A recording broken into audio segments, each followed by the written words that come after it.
Imagina un lugar, en lo más alto de las montañas que dominan los valles de Oaxaca, en México. Allí, una civilización decidió que quería construir su mundo más cerca del cielo que de la tierra. Desafiaron a la propia gravedad para levantar un imperio de piedra entre las nubes. Hoy vamos a contar su increíble historia. Este es el nombre con el que se dieron a conocer, la gente de las nubes.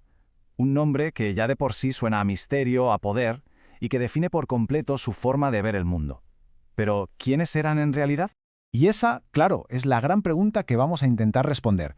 ¿Qué tipo de conocimiento, de organización y sobre todo de filosofía hace falta para levantar una civilización a semejante altura y que perdure más de 1000 años? Venga, que empezamos a desvelar el misterio.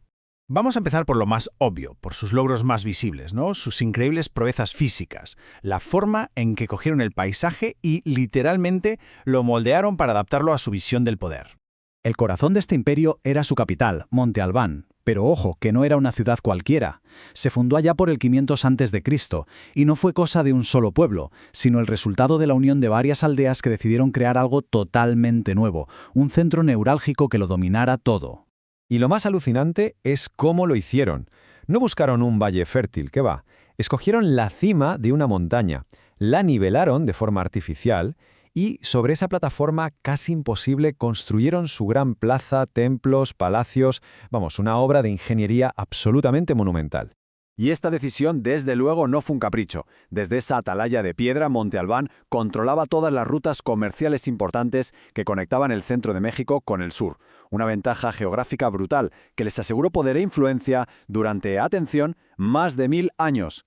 Y claro, ¿quién hacía posible todo esto? Pues una sociedad organizadísima, muy rígida, dividida en 4 castas. En la cima de todo estaba el Gulao, una figura casi divina, que era a la vez rey y sacerdote. Por debajo, los nobles, comerciantes y guerreros. Y en la base, sosteniéndolo todo, el pueblo llano, que con su trabajo y sus tributos mantenía en pie el imperio. Pero cuidado, no pensemos que los zapotecas eran solo unos constructores extraordinarios. Su mundo intelectual era igual o más impresionante. Pasemos ahora a ver cómo esta gente leía las estrellas y, de paso, el cuerpo humano. Es que fueron pioneros en un montón de campos. Por un lado, desarrollaron uno de los primeros sistemas de escritura complejos de todo el continente. Dejaron su historia grabada en piedra.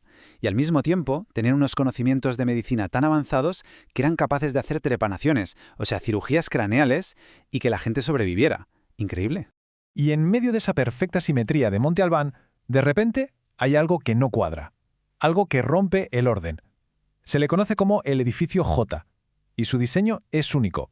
Parece una punta de flecha que señala un punto muy concreto del cielo.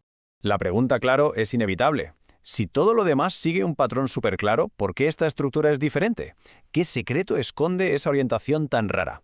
Pues la respuesta es fascinante. El edificio J no es un templo cualquiera, es un observatorio astronómico. Su alineación no es un error, sino un cálculo matemático preciso para seguir el movimiento de las estrellas, predecir cuándo sembrar y cuándo cosechar, y marcar las fechas de sus ceremonias. Lo conectaban todo, el cosmos con la vida del día a día.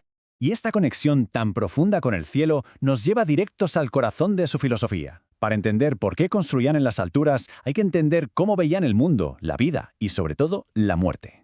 Ellos se llamaban a sí mismos Ben-Za, y esto no significa solo gente de las nubes, es que encierra toda su visión del mundo. Creían que su linaje no era de este mundo, que descendían directamente de seres divinos que vivían en las nubes. Por eso, su hogar en las montañas era una forma de reafirmar su origen divino. Lo curioso es que en su vida diaria eran bastante austeros. Sus casas eran funcionales, sencillas, diseñadas para las necesidades del día a día, sin grandes lujos ni adornos. Pero aquí viene el gran contraste. Todo el esplendor, toda la complejidad y el arte que no ponían en sus casas lo dedicaban a sus tumbas. Eran auténticos palacios subterráneos decorados con una riqueza increíble. Y esto lo explica todo. El punto clave es que, para ellos, la muerte no era el fin. Para nada.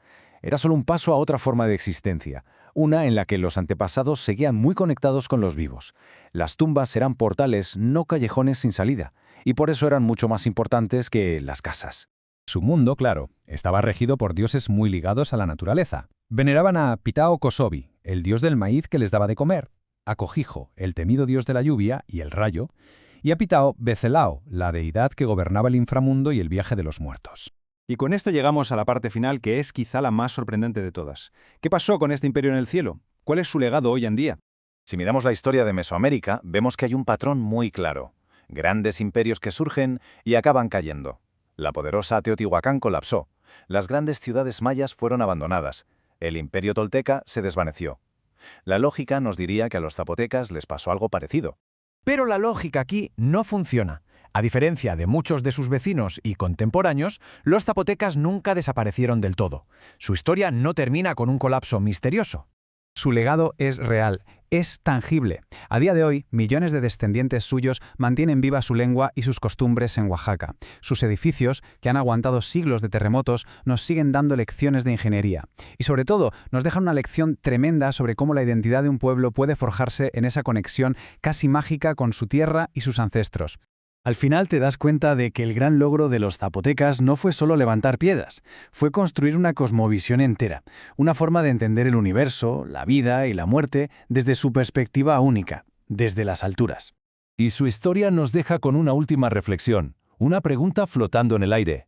Si hoy se mirase hacia las nubes, ¿qué se vería? ¿Solo nubes? ¿O quizá, como ellos, un posible origen? ¿Un recordatorio de que a veces hay que levantar un poco la vista para entender quiénes somos?